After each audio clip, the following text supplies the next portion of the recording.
Si quisieras poner en un portafolio inversiones como acciones, inmuebles, bonos, ¿cómo se hace? ¿Cuáles son las proporciones? ¿Cuáles son los trucos? Eso y mucho más hoy en este episodio de nuestro podcast.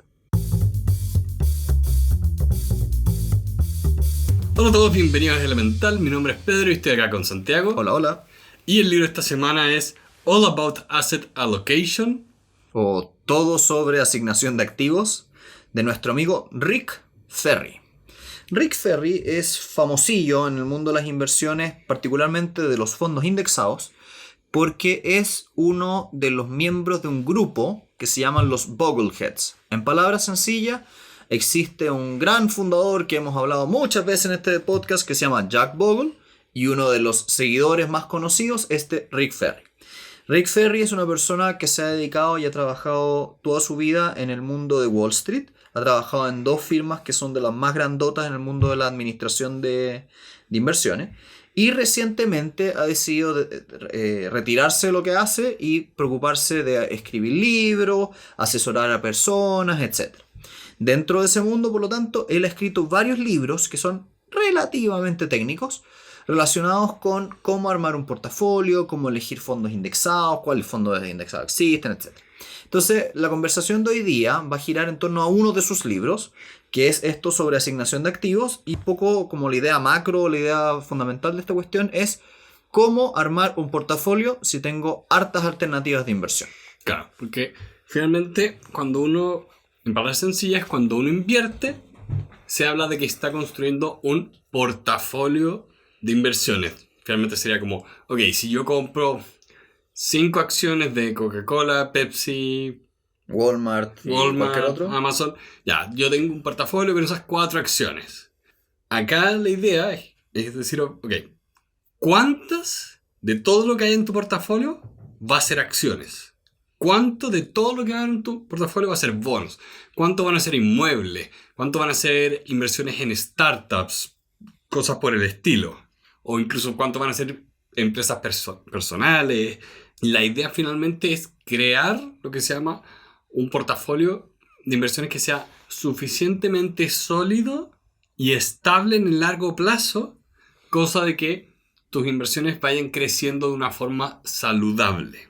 Y tal vez un poco como la idea base de esto es el proverbio que todos conocemos de si tienes invertido todo tu dinero en la misma canasta de cosas, es más peligroso que diversificar en distintas alternativas. Sí, entonces, no pongan todos los huevos en la misma canasta. Entonces la idea es no poner todos los huevos en la misma canasta. Y no sé si a ti te llamó la atención, pero me gustó harto uno de los capítulos introductorios de este libro. Hablaban un poco de la idea de que por qué matemáticamente es interesante la diversificación versus la concentración.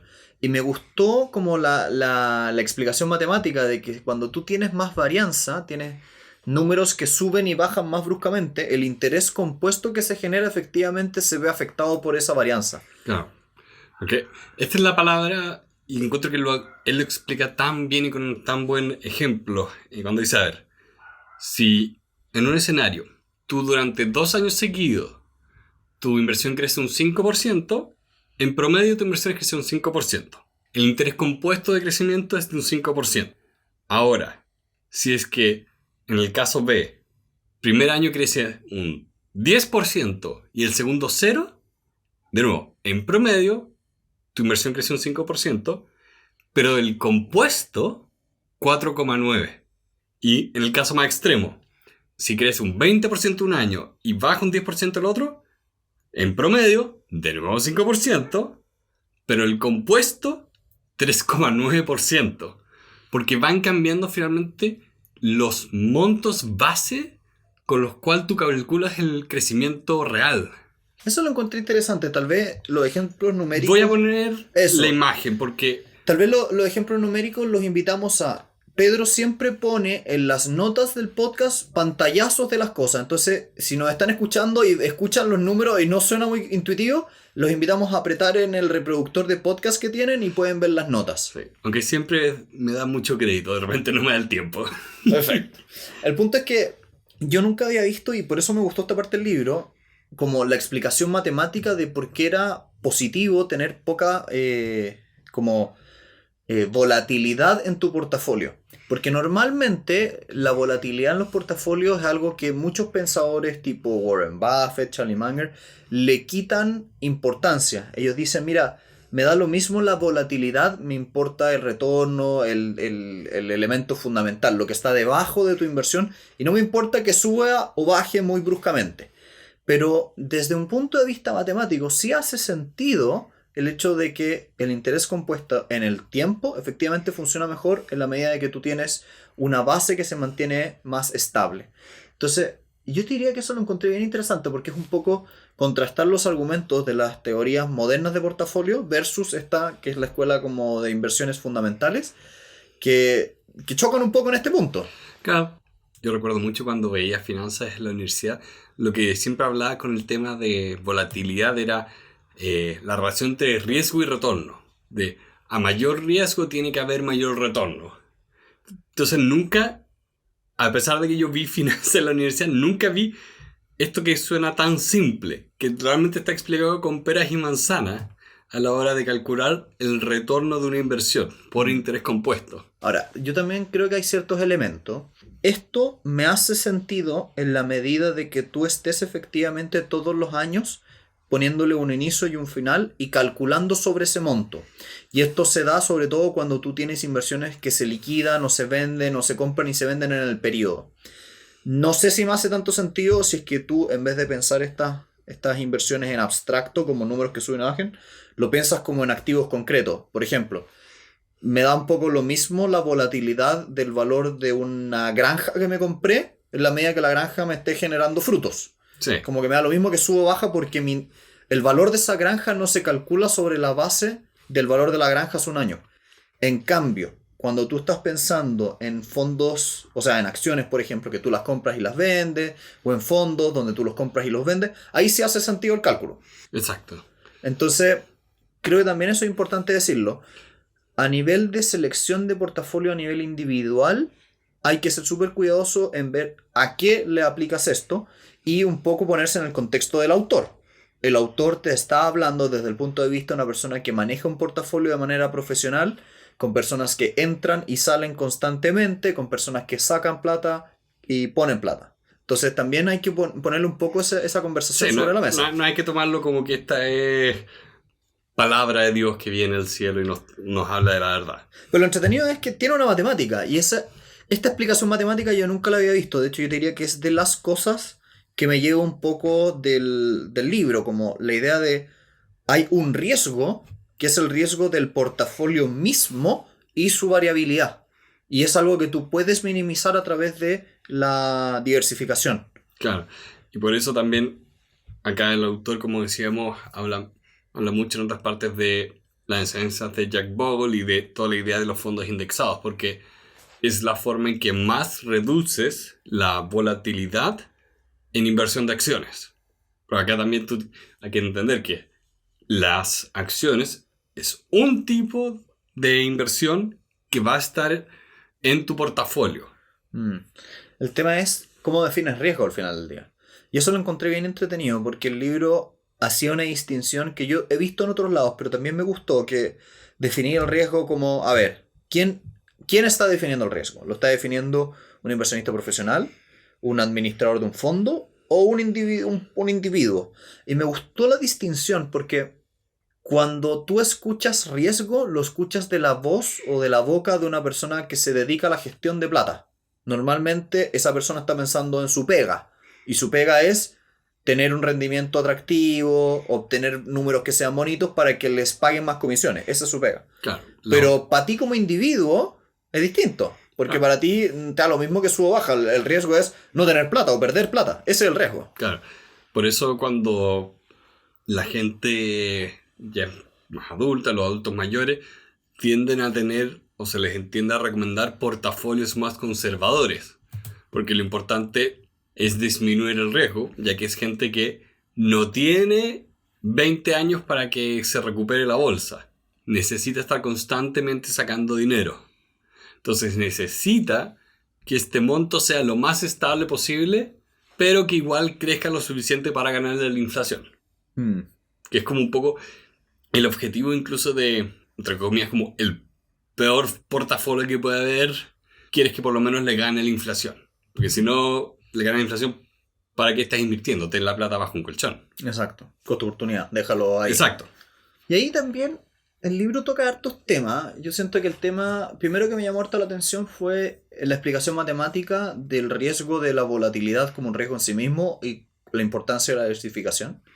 Lo segundo que me gustó fue en el capítulo 3. El libro habla de un concepto que nosotros hemos tocado harto, que es el rebalanceo. Pero me gustó la explicación psicológica que daba el autor de lo contraintuitivo que es el rebalanceo. Y eso lo encontré entretenido, como... De hecho, a propósito de cuando lo leí acá, lo he empezado a explicar así. Como es súper contraintuitivo el hecho de decir, tengo dos inversiones, una le fue muy bien, otra le fue mal. Y lo que voy a hacer es vender la que le fue muy bien para comprar la que le fue mal. Eso es muy contraintuitivo, suena como estoy vendiendo a los ganadores y comprando más del perdedor. Suena raro. Claro. Pero, Como que va contra toda la lógica como de visceral de uno. claro, es que ahí pasa un poco también de la... Nosotros hablamos mucho de que a la hora de invertir nadie puede leer el futuro, pero dentro de cuando compramos y vendemos o hacemos el rebalanceo, es un minuto donde igual entramos un poco en el juego especulativo. Donde ya, por más que tengamos razones muy sólidas para comprar, igual estamos apostando a que las cosas van a subir y que no se van a desplomar infinitamente y se va a hundir una civilización como si fuera la Atlántida. Cosas que pasan, pero bueno. Cosas que pasan. Me pasó 2 veces. Bueno, y en el rebalanceo, no sé si te llamó la atención, pero me gustó... Creo que fue Platón quien inventó la Atlántida. Sí, Platón es el que hablaba de la Atlántida. Punto aparte. No. Otro tema que me llamó la atención a propósito del rebalanceo, y no sé si lo habíais visto así, pero el tema de la correlación entre activos. Como la idea del rebalanceo es intentar balancear contra un activo que teóricamente tenga una correlación inversa. Eso suena muy enredado. En palabras fáciles, si es que uno sube, la idea es que agregues uno que baje, y al mismo tiempo, cuando uno baja, uno que sube, de manera tal de netear el efecto del que sube versus el que baja y que vayan subiendo en absoluto más de lo que bajan. Claro. Acá la idea es, por ejemplo, si tuviéramos, imagínense, solo empresas en 2 ciudades. La idea sería que ustedes inviertan en ambas ciudades, cosa de que lo que le pasa a una no afecte tanto el portafolio porque también tienes lo que le puede pasar a la otra. Entonces, si te está yendo mal con una, la idea es que la otra le vaya al revés que la otra y se neteen. Claro, no sean dependientes. Ahora, el tema está, y aquí me gustó la sinceridad, porque esto se correlaciona, mira, mucho con mi experiencia. A mí me pasó hace un año, pues ya, hace un año atrás, cuando la caída de la bolsa mundial a propósito del COVID empujó los activos tipo acciones hacia abajo, yo también vi que los bonos bajaron. No en la misma dimensión, no en la misma cantidad, pero también bajaron los bonos. Sí. Yo decía, mira, qué interesante, a mí siempre me dijeron que los bonos tienen una correlación inversa a las acciones y por eso uno las agrega. Pero en estricto rigor no tienen una correlación negativa absoluta, sino que igual tienen algo de correlación. Y eso creo que lo empecé a reconocer un poco a propósito de este libro, de cómo esa correlación es variable en el tiempo, como nunca hay una correlación inversa perfecta, y no puedes, aunque tú quisieras, armar el portafolio 100% perfecto que tiene una correlación totalmente bien balanceada. Claro, es que acá es donde choca un poco como el mundo de la... Y que es lo que encuentro que señala muy bien el libro, de que un tema es la teoría, un tema es el plan, y lo otro es la realidad que está definido mucho por el comportamiento humano.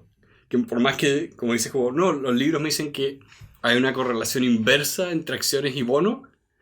Si la gente que es dueña de las acciones y de los bonos los están vendiendo, ambos van a bajar. Sí. Es interesante. Sí, ahí es donde el comportamiento humano dicta el resultado final, más que la teoría o el plan que podamos tener. En ese sentido me pasa un poco que hay que proteger el portafolio de manera inteligente, como dice el autor, diversificando en clases de activos, pero no solamente en dos. Y eso fue como una de las cosas que me llevó a este libro. Yo, por ejemplo, pensaba, ¿qué pasa si es que nuestro portafolio está invertido solamente en acciones gringas y bonos gringos? Y a Estados Unidos le viene un mal momento de 30 años. Bueno, aunque sea la potencia más importante del mundo, le vayan a ir mal a tus inversiones. Entonces, qué interesante sería ver cómo complementar eso con acciones de otros países. O, por ejemplo, activos como un departamento arrendado, que a menos que esté vacante, ¿qué pasa? Pero cuando no está vacante te está dando dinero. Entonces, ¿cómo juega para ti emocionalmente en un momento donde la bolsa mundial está bajando, pero tú tienes por lo menos dentro de tu portafolio una vaquita lechera que te Claro, deposita todos los meses? claro. Para mí esto tiene mucha carga emocional de por medio y es un poco como cuando hablamos de que si tú lo único que haces es trabajar para tener ingresos y no inviertes, el momento que ese trabajo desaparece, desaparecen todos tus ingresos. Entonces, acá le idea es decir, ok, tú tienes los ingresos de tu trabajo y tus inversiones en acciones y tus inversiones en bonos y unas cuantas inversiones en inmuebles. Cosa que no tengas una completa dependencia de una sola cosa. Mm. Empiezas a construir como colchones de seguridad. Y a mí me gusta porque cuando tú empezás a armar un portafolio para ti y tus amigos, una de las cosas que tú quieres es preocuparte de que, aunque salga todo muy mal, aún así, alguna parte de tu portafolio esté ganando dinero siempre. Porque independiente de que no sea la fórmula perfecta, el hecho emocional de ver que un pedazo de tu dinero está multiplicándose por el solo hecho de tenerlo es muy agradable. Sí. Y también ahí encuentro que me gusta como el libro lo decía, de hartas clases de activos es mejor. Y ya que existe la herramienta del fondo indexado, solucionamos un poco el problema de el portafolio de acciones. Porque el tema, toda esta misma lógica era la que se decía antes de las acciones mismas, de ten acciones que no estén correlacionadas, ten una gran diversidad de acciones. Bueno, si tengo un fondo indexado con todas las acciones que existen, solucioné ese problema. Me va a ir tan bien como la economía. Menos impuestos y costos. Ahora, que te vaya bien como la economía es una cosa interesante porque en complemento con este libro, otro de los libros que vamos a leer un poquitito más adelante son los libros de Ray Dalio que hablan un poco de las subidas y bajadas de las naciones. Y que por mucho que queramos, todas las naciones tienen un punto alto y un punto bajo. Entonces, es interesante pensar qué pasaría para efectos de nuestro portafolio si es que el actual primer jugador del mundo en términos financieros, que es Estados Unidos, pasa por un periodo de declive. Y cómo tienes que tú protegerte ante esa eventualidad. Entonces también eso lo encuentro interesante porque uno diversifica en clases de activos, pero también en territorios. Tú también estás pensando, oye, a ver, yo vivo en otro país, a mí me van a pagar en otra moneda, ¿cómo se comporta eso? Yo tengo miedo tal vez de que Estados Unidos, por ejemplo, entre en una tercera guerra mundial y pase tal cosa. Eso también puede pasar. Entonces, hoy en día está pasando una cosa que nunca se había podido hacer en la historia, que es que literalmente puedes invertir en todo el mundo a través de un computador. Sí. Entonces, a menos que, y eso es súper interesante, a menos que el planeta completo caiga, cosa que si pasa no tienes nada que hacer, Sí. es mejor tal vez diversificar en el planeta entero. Y eso lo encuentro como curioso e interesante, perfecto de armar el portafolio. Porque ahora entiendo más que una sobreexposición a Estados Unidos solamente por el rendimiento pasado, que no es indicativo de rendimiento futuro, puede ser un error. Entonces, mejor tal vez bajar un poquitito la exposición a Estados Unidos y ver cómo lo balancea el resto de los activos. Sí.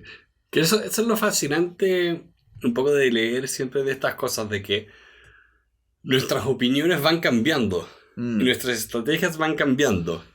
Y la forma de hacer esto, porque realmente nosotros, nuestros portafolios los armamos hace años, y a la medida que nuestras opiniones y nuestras estrategias cambian, nosotros vamos haciendo un reajuste. O sea, yo te diría que, por ejemplo, mi evolución fue pasar de la selección individual de acciones, que partimos muy mal, después aprendimos y nos fue mejor, a activos de tipo pasivo, ETF, a activos inmobiliarios, Y hoy en día, una mezcla entre, hoy en día incluso también empresas privadas hoy en día.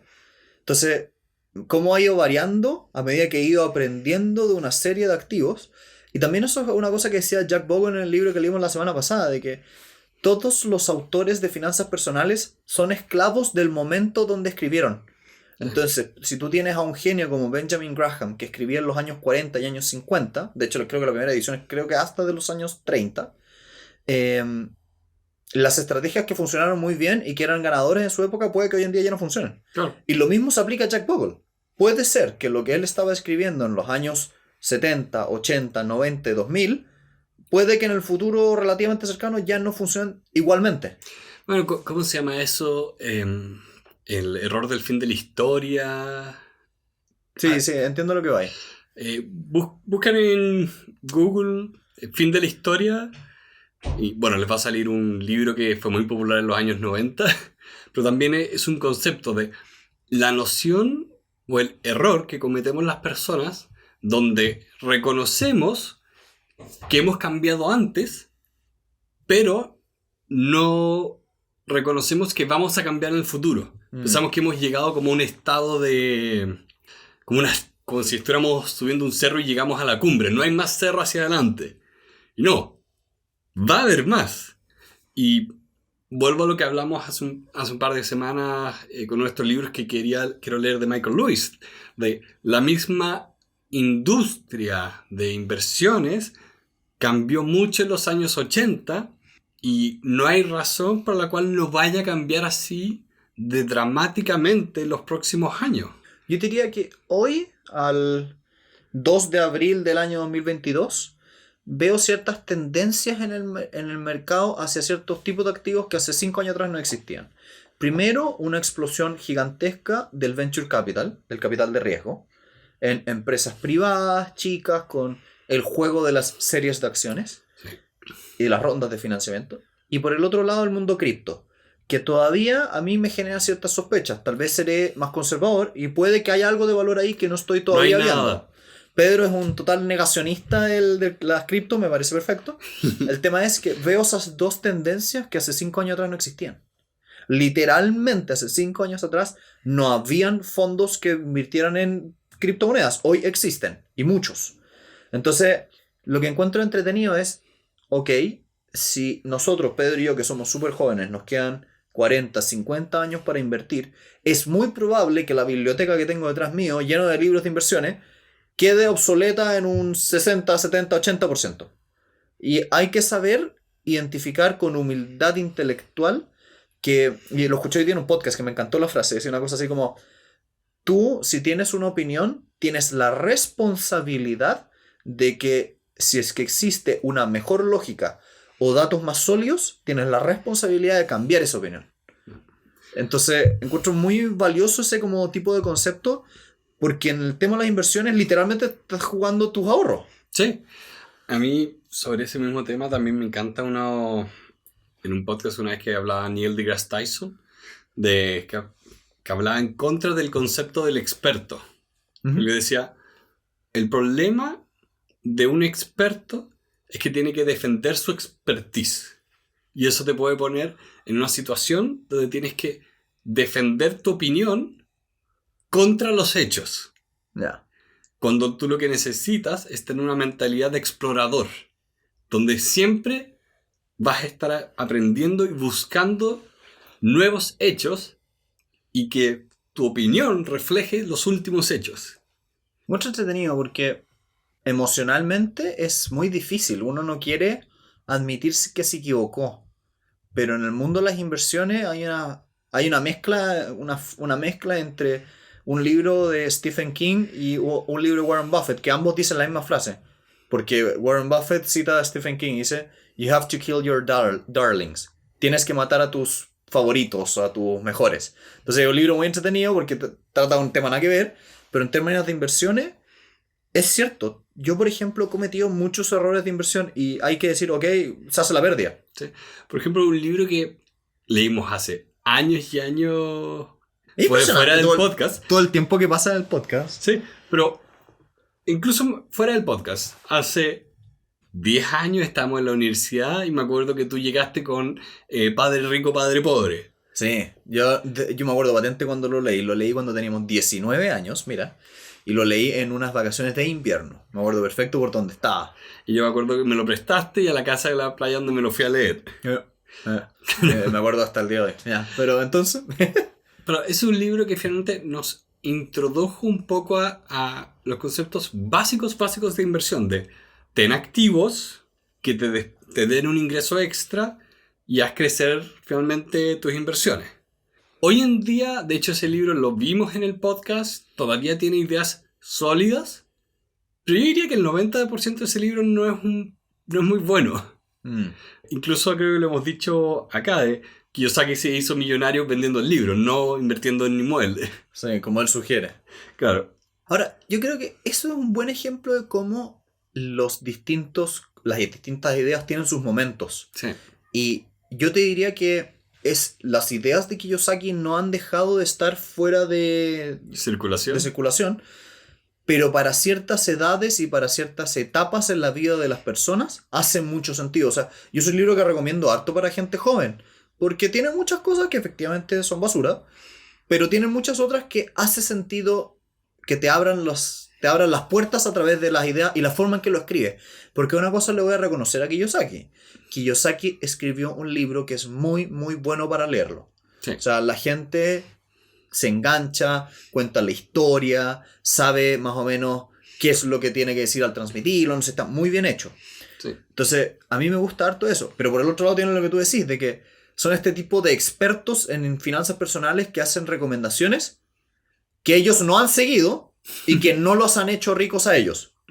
Entonces suenan bien en el papel, pero no son la fórmula de verdad. Y eso a mí también me genera un poco como educador en temas de finanzas, que es que ¿cómo le enseñas a la persona una lección que en realidad tú no has vivido o que en verdad no tienes tanta certeza que funciona, como que funciona en el papel nomás? Sí, es que es difícil porque en la realidad no existen muchas cosas que sean como un metal precioso aislado del mundo que tú puedas poner en un laboratorio y ver cómo se comporta cuando le aplicas calor. Es como... Eso no existe en la realidad. Nuestros portafolios de inversiones existen en un periodo de tiempo. Cuando empezamos a invertir, nuestras vivencias existen en un periodo de tiempo, nuestra educación existe en un periodo de tiempo. Entonces no es como que yo pueda abstraer el conocimiento. No existe... ¿Cuál era el filósofo clásico que decía el mundo de las ideas? Platón. ¿Era Platón o era Aristóteles? Perdón, el mundo de las ideas es Sócrates, ¿o no? No me acuerdo cuál de los tres. ¿Es Sócrates o Platón? Uno de los dos. Claro, pero básicamente no existe eso, no existe el mundo de las ideas donde podamos traer conocimiento, es decir, como miren esta idea absolutamente pura y vamos a probarla y va a funcionar, como por ejemplo nosotros que hemos seguido aprendiendo de inversiones. Es de Platón. También tenemos el tema de que nosotros nos educamos antes en otras cosas y eso también lo traemos a la mesa. Me gusta también el hecho de reconocer, insisto, que estamos en un contexto. Sí. Y que este podcast que estamos grabando probablemente habla de cosas que en 10 años más vamos a mirar para atrás y vamos a decir, no nos esperábamos que eso fuese a pasar. Puede pasar que en 5 años más haya una onda bárbara y que volvamos a la Edad Media, no lo sabemos. O puede ser que el mundo de las cripto efectivamente era el dinero del futuro. Puede pasar, no lo sabemos. No, eso no va a pasar. Y es muy probable que nunca nos hubiésemos esperado lo que va a pasar. Entonces, tienes que armar un portafolio de inversión que haga sentido en el hoy, pero también estar dispuesto a ir ajustándolo con el tiempo. Sí. Y ahí el rebalanceo es fascinante, porque el rebalanceo, y también esto lo toca el texto, el rebalanceo se puede hacer de distintas formas. Tú lo puedes hacer al momento de que ocurra... Tres grandes formas. Lo puedes fijar por tiempo, en otras palabras, se hace todos los 1 de abril. Lo puedes fijar por porcentaje, por ejemplo, cuando el 70% de acciones que querías pasas un umbral, disminuyes. O lo puedes hacer de manera periódica, que es que a medida que tú vas ingresando ahorros, lo vas haciendo. Que es la que a Pedro y a mí nos hace sentido en la etapa de la vida en que estamos. Porque estamos ahorrando. Por lo tanto, como estamos ahorrando, no tiene ningún sentido ponerse a vender o a comprar acciones. Te conviene con la plata que va entrando empujar hacia el porcentaje que quieres. Exacto. Entonces, me gusta harto porque no vendes nunca, te quedas con el ganador, pero estás comprando del perdedor, que es el barato. Entonces estás ganando de ambos mundos. Claro. Y bueno, ahí ha sido lo que mencionaba antes, mis errores de no textualmente tratar de hacer como time the market, pero me jugó en contra el estómago cuando vi que las acciones de Estados Unidos habían subido 30% y era como, ok, esto va a bajar en algún minuto. Y después sigue subiendo. Y después sigue subiendo. Como... Bueno, ahí yo creo que fue muy bueno ese ejercicio para ti. Sí. Porque demostró que el perfil del portafolio no estaba bien armado. Y es un ejemplo que lamentablemente vi inverso con otra persona súper cercana, que a propósito de la reciente crisis que la guerra de Irak con Rusia, o sea, de Ucrania, perdón. Ucrania con Rusia, sorry. A propósito de eso, las acciones europeas han bajado mucho. Y esta persona, lamentablemente, sufrió el problema inverso al tuyo, que es que cuando bajaron tanto se sintió nervioso y pidió vender. Y consolidó la pérdida. Entonces, hacía mucho sentido en el contexto de él. Y el error no fue comprar acciones europeas. El error fue que estaba sobreexpuesto a eso y él no tenía ese perfil de riesgo. Sí. Es que también ahí encuentro que es difícil, por más que uno haga un trabajo de autoconciencia, de conocerse uno mismo en todas sus letras, es distinto que en guitarra. ¿Sabéis que yo creo que y en mi diagnóstico, ¿sabéis cuál fue en ese caso? Y por qué, por ejemplo, cuando a nosotros nos cayó la bolsa, o por lo menos cuando a mí me cayó la bolsa a propósito del coronavirus, no reaccioné mal, fue el fondo de salud mental. Yo creo que ahí estuvo la clave. Cuando tú tienes en efectivo 3 a 6 meses de gastos, tú sabes que aunque quede cualquier problema gigantesco, tú aguantas 6 meses. Por lo tanto, en tu cabeza hay una especie como de agüita que te permite soportar el mal rato. Entonces, emocionalmente yo siento que es mucho más fácil ver que tus acciones caen mucho cuando tienes un salvavidas. En cambio, en el caso de esta persona que te estoy contando, él tenía en su cabeza ese monto de dinero que está invertido con un destino muy concreto. Y no tenía una segunda opción. Bueno, a mí me pasó que yo al principio de la pandemia pude invertir, pero después me quedé sin trabajo. Entonces, y empecé a usar mi fondo de emergencia. Entonces después me empezó a asustar que fuera a caer lo que ya había ganado. ¿veis? Entonces, no había pensado así. Creo que es fundamental, y esto es lo que me gusta del tema de las inversiones, que es que estoy cada vez más convencido de que ser bueno para invertir es un juego emocional. Sí. Y la gracia de saber mucho de finanzas personales es que tú te puedes hacer trampa a ti mismo. Una de esas formas es el fondo de emergencia. O sea, yo a mis socios les digo, yo no quiero la plata que vas a usar para tus vacaciones. Yo no quiero tu plata que vas a usar para comprar una casa. Yo necesito esa plata que si tú la perdieras porque te la robaron, puedes seguir tu vida igual. Esa es la plata que me tienes que pasar a mí para invertirla. Entonces, creo que esa distinción es una de las claves del éxito de los proyectos que estamos armando. Claro. Porque si no, no van a aguantar. Porque van a venir momentos malos, es evidente. Sí. Entonces, por ejemplo, actualmente nuestras inversiones europeas, porque yo tengo balanceado tanto en Estados Unidos como en el resto del mundo, las del resto del mundo han caído como un 10%. Y lo único que quiero es comprar más. Pero porque estoy emocionalmente tranquilo de que todos los meses estoy ganando dinero y puedo seguir invirtiendo. Si tuviera que sacar plata de ahí, estaría muy nervioso. Claro. Ahí es donde pasa eso, donde tú finalmente tienes... Ok, tú tienes tu portafolio de inversiones, pero después tienes que tener tu colchón, plata que vas a usar durante el mes. Hay como distintos tipos de dinero, distintos propósitos para el dinero. Y es curioso porque uno finalmente podría...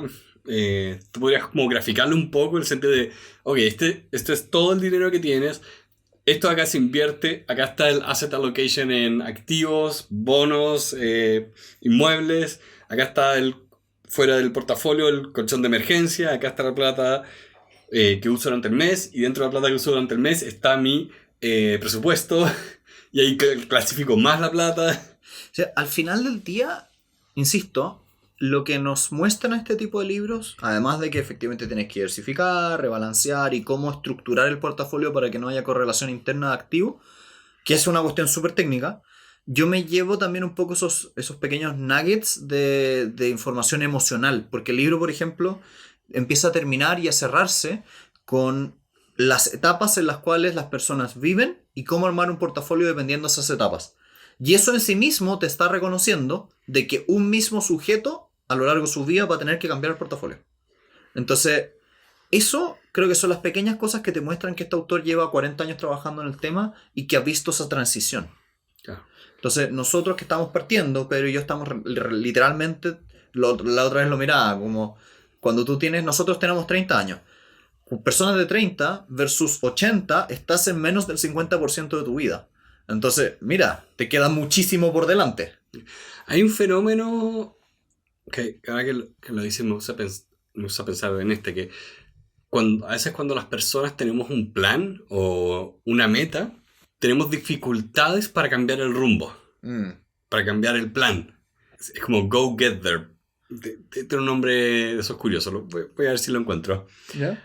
Entonces, me llama un poco la atención de que tanto que se habla de armar un portafolio y tampoco que se habla a veces de verlo como algo que va a existir en etapas. Que a veces lo hemos mencionado de tener un plan para los próximos 5 años, después los otros 5, después los otros 5, después los otros 5, y ve cómo tu portafolio finalmente va a tener que tener composiciones distintas en todos esos años, cosa que tú veas esto como un instrumento que fluye, que se transforma, no que es una cosa que escribiste un día en piedra y lanzaste la piedra a un lago y ahí quedó. Es interesante ese proceso. Porque hay que aprenderlo. Sí, y hay que entender que tú tienes que cambiar tu asset allocation cuando o te estás a punto de jubilar, por ejemplo, o te das cuenta de que el riesgo que asumiste es más alto del que puedes tolerar. O también, y esto relacionándolo con el libro el otro día, de cuando te das cuenta que no vas a necesitar el dinero. Y yo siento que esto es algo que pasa mucho con gente que ha acumulado mucha riqueza y está, por ejemplo, vieja y quiere empezar a dar herencia en vida. Entonces, hace sentido que cuando tienes un portafolio y tienes 75 años, estés bastante defensivo. Pero te das cuenta que en realidad no vas a alcanzar a vivir esa riqueza y dices, me voy a sacar un pedazo de esa riqueza y la voy a poner en activos muy agresivos porque quien va a vivir esa riqueza van a ser mis nietos de 20 años. Claro. Entonces, hace sentido, una cuestión súper contraintuitiva, pero una persona de 75 con un portafolio súper agresivo, en un pedazo de su riqueza obviamente, por esta herencia futura. Y eso es algo que como que suena raro. Nadie te va... No es algo que vas a escuchar en una como recomendación en una charla TED. Nunca vas a encontrar un robo-advisor, estas páginas web que ofrecen inversiones diciendo, usted tiene 75 años, debería tener un portafolio súper agresivo. Nadie te va a decir eso, jamás. No. Porque ese es un caso particular. Y ese es el tipo de cosas que hay que empezar a entender en el mundo de las inversiones y que a mí me parece súper entretenido. Bueno, el desafío finalmente de un portafolio es un poco como dice eso del caso particular, es armar el instrumento para tu caso que es particular. Sí. Leemos libros que dan consejos generales, pero que nosotros tenemos que después aplicar inteligencia y adaptarlos a nuestra realidad. Sí.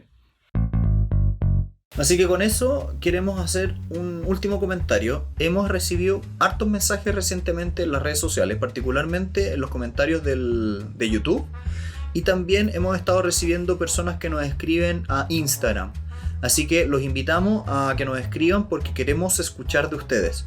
Nos pasa una cosa muy rara. Nosotros recibimos, según las estadísticas de los podcasts, literalmente decenas de miles de reproducciones al mes. El problema es que de esos decenas de miles de personas que nos escuchan, pocos se atreven a hablarnos. Entonces queremos nuevamente invitarlos a Instagram para que nos manden un mensaje directo o nos pongan un mensaje en los comentarios, porque la comunidad que estamos armando y el club de lectura que queremos crear ahora en el futuro requiere un poco de esta interacción. Entonces, muchas gracias por habernos escuchado el día de hoy y vayan a elementalpodcast.cl y ahí van a encontrar los links al iTunes, al Spotify, al Instagram, a YouTube, etcétera, etcétera, etcétera. Sí. Les deseamos una muy buena semana y que estén muy bien. Adiós.